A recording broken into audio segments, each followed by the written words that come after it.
The June WASDE report was released Thursday with tighter ending stocks for feed grains, but higher carryover for soybeans. On corn, new crop ending stocks were lowered 150 million bushels, but it came directly from USDA lowering old crop carryover the same amount. Brazilian corn production was only lowered to 99 million metric tons. USDA increased old crop ending stocks on beans 15 million bushels, but again transferred that directly to the new crop for the same increase in carryover.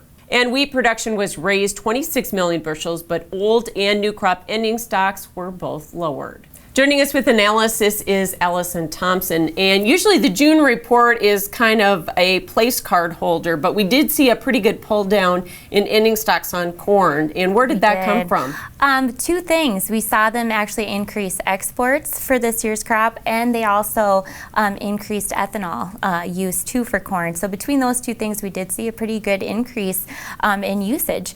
So that did lower our ending stocks substantially, which was pretty bullish on the corn side. You bet, by 150 million bushels.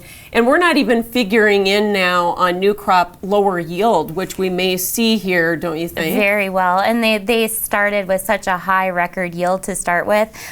We've been telling guys, you know, they start so record high, you can only go lower from here. So, right. And with the weather, I'd say it's a fairly strong bet that we could see it actually be lowered as we go through the summer. Now we're expecting maybe an increase in acres in the June report for corn at the end of the month. But will that maybe offset yield, do you think? Oh, definitely. I think it will, too, even with the extra acres that we saw getting planted. And some of those fringe states this year with some toss-up acres probably aren't going to have a record yield on them. So, and those two things normally don't go together, record acres and record yields. So one of the two has to change, and I think this year it probably will be the yield.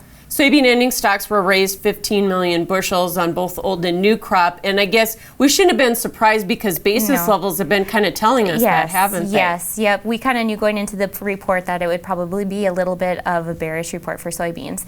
So, and they were trading that way prior to the report too, but yeah, we saw them lower crush, which ended with our ending stocks being.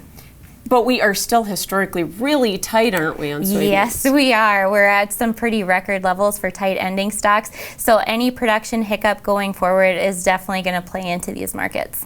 So wheat, we saw an increase in production. Where did that come from? Winter wheat, and we kind of knew that was coming too from the Kansas wheat tour.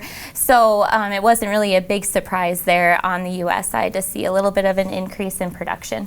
But ending stocks were actually lowered, so we're going to put more feed wheat into the mix? Yes, we're using some residual more there in feed wheat, yes. So now the focus kind of goes to weather, right, Allison? Yes, we're starting to see it become a weather market here in the U.S. and also across the globe, especially for wheat. If we stay hot and dry, how much higher could these prices go? Honestly, we've been talking about it in our office. We aren't for sure putting out any price recommendations out there, but we could definitely see prices go another $1 or $2, especially if we see this dry weather go more into the Corn Belt, which forecasts are kind of looking like. Allison Thompson joining us here with analysis. Thanks for watching Ag Week on YouTube. Be sure to like and subscribe for more content. We post new videos every Saturday.